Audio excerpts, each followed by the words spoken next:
కథలాగా కదిలావు నిన్ను చదవకుండా వెళ్ళను నీళ్ళు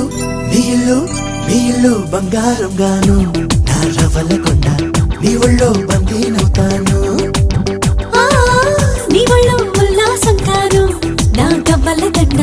కౌగిల్లో వంతేలుంటాను నా రవలకొండ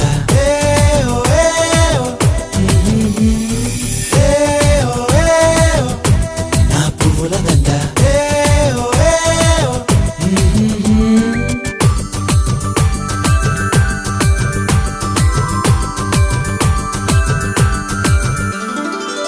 ముక్కు పోగు చెప్పేసింది ముత్తుకు అడ్డం రానని మువ్వ కూడా చెప్పేసింది సవ్వడి చేయనని